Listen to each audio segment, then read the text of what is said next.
मध्य प्रदेश की राजनीति में रुचि रखने वालों के लिए मार्च 2020 अब भी याद होगा, क्योंकि उस दिन 22 विधायकों ने एक साथ कांग्रेस छोड़ दी थी और कमलनाथ के नेतृत्व वाली सरकार गिर गई थी।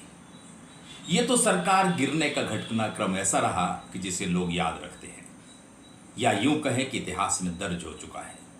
मगर इसी साल होने वाले विधानसभा चुनाव से पहले एक नए तरह के लोग सक्रिय हो गए हैं, जिन्हें सुपारीबाज की संज्ञा दी जा रही है। दोस्तों, ये सुपारीबाज आखिर हैं कौन, ये भी जानना जरूरी है।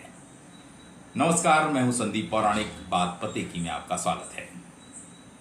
मध्य प्रदेश में संभवतः नवंबर और दिसंबर में चुनाव संभावित है। राजनीतिक दलों की तैयारियां जारी हैं। कांग्रेस और भाजपा दोनों एक दूसरे को खो करने की कोशिश में लगे हैं। यही कारण है कि बड़े पैमाने पर दोनों ही दलों के नेता दल बदल करने में नहीं हिचक रहे हैं। ये वो लोग हैं जिनकी अपनी महत्वाकांक्षाएं हैं और वे राजनीति में अपनी ताकत को बढ़ाने की कोशिश करना चाह रहे हैं। फिलहाल अगर हम वर्तमान दौर के हालात देखें तो सबसे ज़्यादा झटके भारतीय जनता पार्टी को लग रहे हैं और कांग्रेस के दामन में, या यूं कहें कि कांग्रेस की झोली लगातार बागियों से या दल बदल करने वालों से भरती जा रही है। ऐसा नहीं है कि कांग्रेस के लोग भाजपा में नहीं जा रहे हैं, हाँ जा जरूर रहे हैं, मगर उनकी संख्या भाजपा से कांग्रेस में आने वालों के मुकाबले थोड़ा कम है। चुनाव जो जो करीब आएंगे, दल बदल और बढ़ेगा। मध्य प्रदेश के पार्टी दफ्तरों में इस तरह की तस्वीरें सामने आना आम बात होती जा रही है, क्योंकि चुनाव करीब हैं और दल बदल का खेल जारी है। अब तो मध्य प्रदेश में आलम यह है कि प्रदेश ही नहीं, दूसरे प्रदेश के नेता भी मध्य प्रदेश में आकर राजनीतिक दलों की सदस्यता ग्रहण कर रहे हैं। मगर सदस्यता ग्रहण करते समय जो नज़ारे सामने आ रहे हैं वे कई सवाल खड़े करने वाले हैं। इसके कारण भी हैं। वे नेता जिनका इलाके में इतना प्रभाव नहीं है कि वे 2 से लेकर 4 गाड़ियां, या यूं कहें 25 से लेकर 100 कार्यकर्ता तक साथ में लेकर चलने का मादा रखते हों, मगर जब वे भोपाल आ रहे हैं के साथ 1000 कार्यकर्ता आ रहे हैं, सैकड़ों गाड़ियों का काफिला आ रहा है, और जब वे पार्टी की सदस्यता लेते हैं तो बड़े बड़े दावे भी करते हैं, और जिस दल का वे साथ छोड़ते हैं उसे कोसने में भी नहीं चूकते। वे नेताओं पर सीधे आरोप भी लगाते हैं ताकि जिस दल में वे शामिल हो रहे हैं उस दल में उनकी राजनीतिक हैसियत बढ़ सके और वे आने वाले दिनों में होने वाले विधानसभा के चुनाव के समय टिकट तक हासिल कर ले जाएं।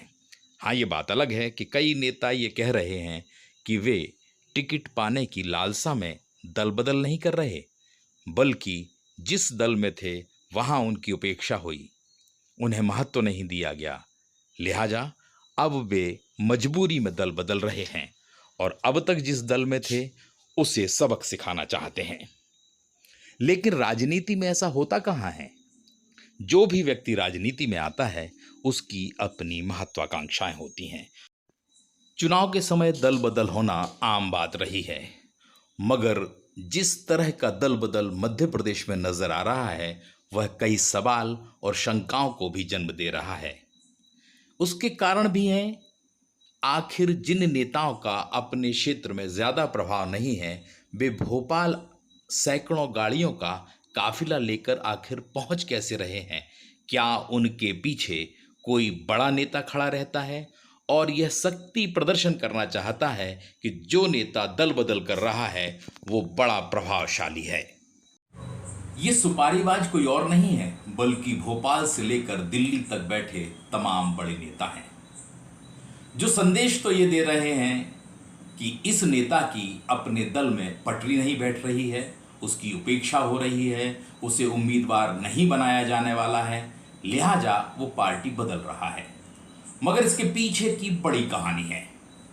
दोस्तों, एक नए तरह की व्यूह रचना की जा रही है और लोग दूसरे के माध्यम से नेताओं को अन्य दल में भेजने का काम कर रहे हैं।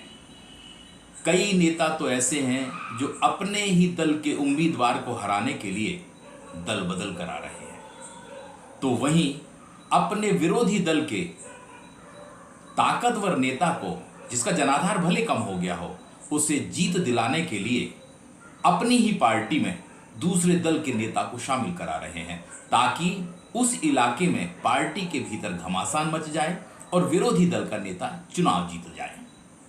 ये नए तरह की सियासत है मध्य प्रदेश की, जहां सुपारीबाज लगातार सक्रिय हैं। उन्हें इससे कोई वास्ता नहीं है कि उनकी पार्टी की सरकार बने या उनकी पार्टी का नेता चुनाव जीते। उन्हें चिंता इस बात की है कि उनकी पार्टी के भीतर का उनका विरोधी कहीं मजबूत ना हो जाए और विरोधी दल का उनका दोस्त कहीं चुनाव ना हार जाए। लिहाजा आने वाले दिनों में कई और ऐसे घटनाक्रम होंगे जो आपको बताने के लिए काफ़ी होंगे कि इस दल का यह नेता दूसरे दल में क्यों गया और इसका माध्यम आखिर बना कौन। इसे ना तो राजनेता बेहतर तरीके से समझ पा रहे हैं, मगर कार्यकर्ता, या यूं कहें कि जमीन पर बैठा कार्यकर्ता ये जान रहा है कि हमारी पार्टी के अंदर ही साजिशें रची जा रही हैं, चुनाव हारने की तैयारी की जा रही है। देखना है क्या हालात कमान भी या वरिष्ठ नेता भी इसे जान पाएंगे। दोस्तों, आज के लिए इतना ही।